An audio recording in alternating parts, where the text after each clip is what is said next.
Okay, so we're going to talk a little bit about today about the difference that leadership makes in terms of war efforts and also just in terms of general government.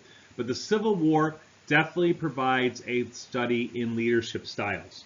So we're going to look first at the leadership style of the Confederacy, who was headed by Jefferson Davis of Mississippi. So Jefferson Davis is elected president of the Confederacy in February of 1861, and he is going to be charged with leading the Confederate efforts in the war.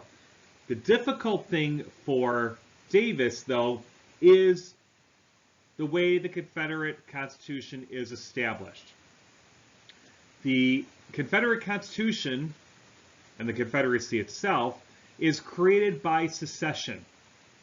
So there's no legal or logical way that a constitution that came from a country based upon the core idea of secession could then say that states cannot secede down the line. So Jefferson Davis has kind of got his handcuffs on him automatically because the way the government was set up by the Constitution, which denied future secession to its states.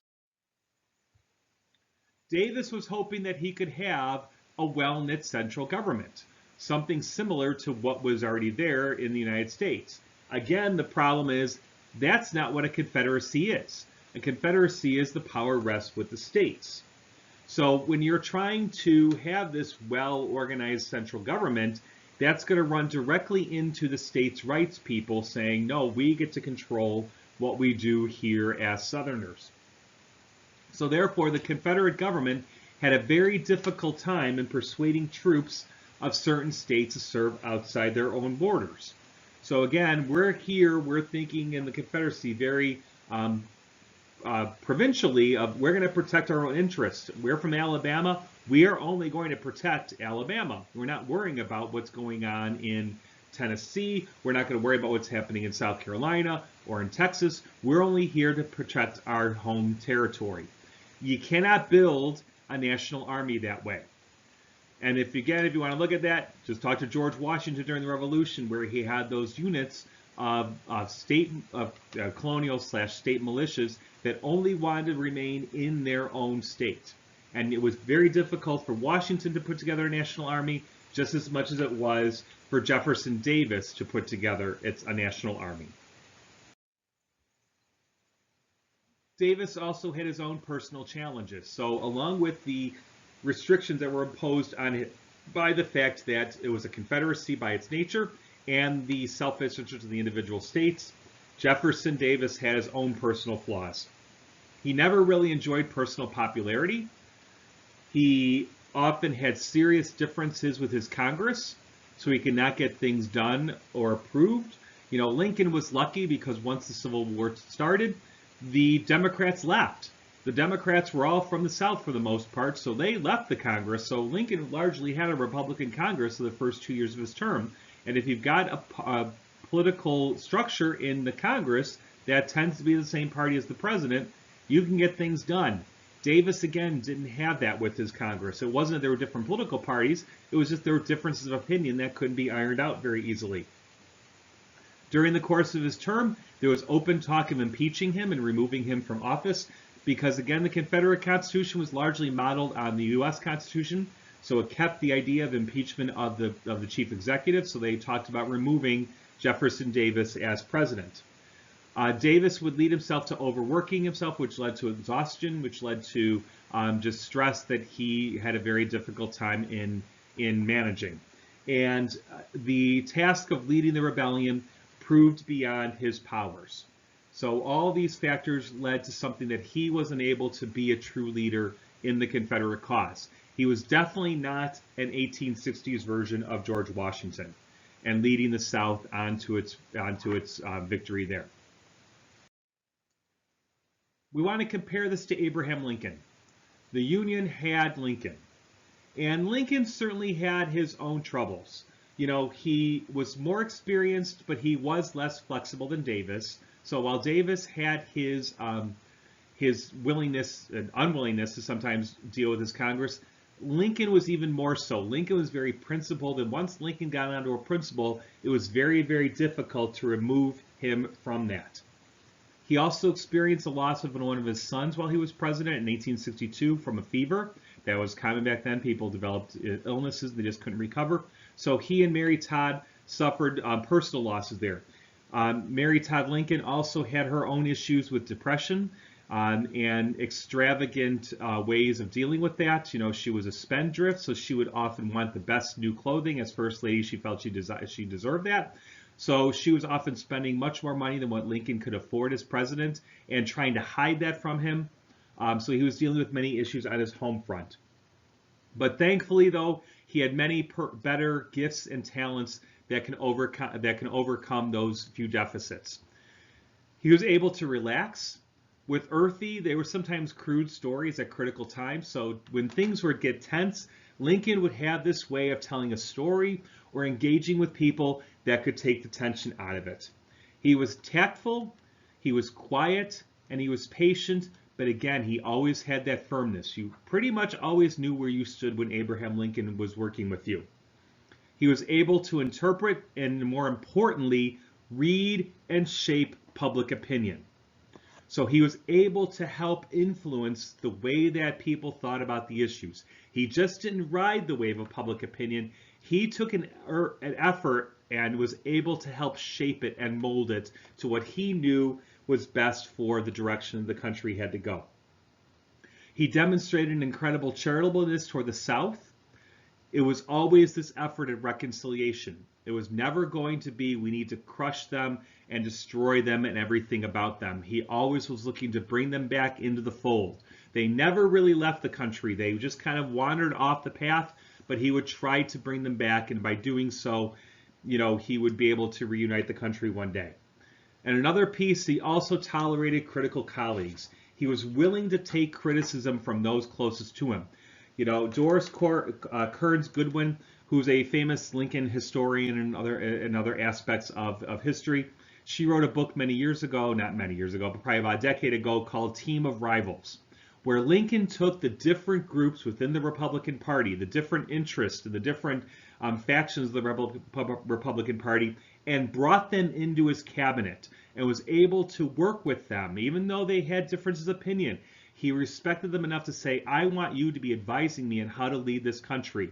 And by putting together this team of rivals, he was able to then lead the country through what was its most difficult crisis up until that point in time. And we see this here with Lincoln. He was deeply committed to his responsibilities as commander-in-chief. This is an image of him that was taken at Antietam, and we'll talk about that battlefield in a little bit, in October of 1862. And as commander-in-chief, Lincoln often visited Union forces on the battlefield several times during the war. So here on in this image, you see Lincoln with on the left here is his bodyguard, Alan Pinkerton, who was there to protect and supply his safety and also provide intelligence to the Union Army. And you see on the right, General John McClellan, who accompanied him on his travels. So you see both of these people here who are working with Lincoln during the course of the Civil War. Now, we already looked a little bit at this issue with the assignment from last week on how there were limitations that were placed on wartime liberty, as often happens in the case of war. Some of our constitutional freedoms are tightened and not allowed to be as free as they once were. But Lincoln does take matters into his hands when the war begins. And we see this happening right at the beginning of that because Congress is not in session. So when South Carolina fired upon Fort Sumter, Congress is not meeting. So Lincoln then, as the commander-in-chief, has to say that he has to do certain actions in order to get the nation on a war footing and be able to bring the country back together. One of the things that some of the critiques of Lincoln is that he acted as a dictator and that was his goal. And everything that we can find, and all historical evidence and his writings and his discussions and everything we have from notes, he never assumed that he would be able to hold on to these powers once Congress gathered. He took these actions as a short-term measure in order to ensure that the country would be on its best footing to fight this cause. It was not so that he could become a modern day Caesar and become the dictator of America. It was, I have to do this because there's no legal body here to do so. And you kind of read that in that assignment from last week. So let's talk about some of the things that he did. One of the actions, I said you already talked about this already, so one of the actions he undertook was he proclaimed a blockade despite the legal objections. So again, a blockade is an act of war. Are we at war? Are we not at war? Lincoln just went ahead and said, I'm blockading southern ports. He increased the size of the army. Remember, he calls for rallying an army of 75,000. That size of the army, according to the Constitution, in Article 1, Section 8, Clause 12, is something that only Congress can do. So when Lincoln calls up more forces, he's really doing something that only Congress has the proper responsibility and right to do. He tells his Secretary of the Treasury, Salmon P. Chase, to advance $2 million without appropriation to 3 private citizens for military purpose. Only Congress can spend money. Again, that's another one of those powers. Article 1, Section 9, Clause 7 of the Constitution says that no dime of our tax money can be spent without congressional appropriation. Lincoln, though, says to Salmon P. Chase, take $2 million and give it to these 3 private citizens. They can start to prepare for military action. Now, again, it wasn't it was like for purchasing materials, but it was an allocation of money that Congress had not approved. You read a little bit about that idea that he suspended the writ of habeas corpus so that anti-unionists could be arrested. So those who were plotting and strategizing as a way to help hurt the Union, Lincoln suspended their rights of access to the courts so they could be arrested and held. Again, this is an action. The writ of habeas corpus can be suspended. That is in the Constitution. Article 1, Section 9, Clause 2 says that Congress can suspend the right of habeas corpus. But again, it's only by Congress and during the time of rebellion or invasion. Now, here clearly we have a rebellion, but it's not Congress that's doing it. It was Lincoln that was undertaking that. And you read in that assignment that Justice Roger Taney in Ex parte Merriman in 1861 said that Lincoln was wrong for doing that, but we'll talk about some of the arguments that Lincoln used to say it was a justified action in order to keep the country moving. Along all this, Jefferson Davis wasn't able to do any of this because of the issues of states' rights. So Jefferson Davis, it's not like he's not experiencing other issues with needing to have a size of an army, with having to spend money, with having anti-Confederates in the South trying to do acts of sabotage against his government. But Davis couldn't undertake any of these actions because he had such a strong states' rights movement within his nation. All right, or his supposed nation, his pretender nation. All right, so we're going to stop here. Make sure you say that you answered the questions through the Google Classroom because that helps with making sure that it doesn't say you have a missing assignment. And we'll pick up tomorrow on how the war machine was actually fed, the draft issues. So take care.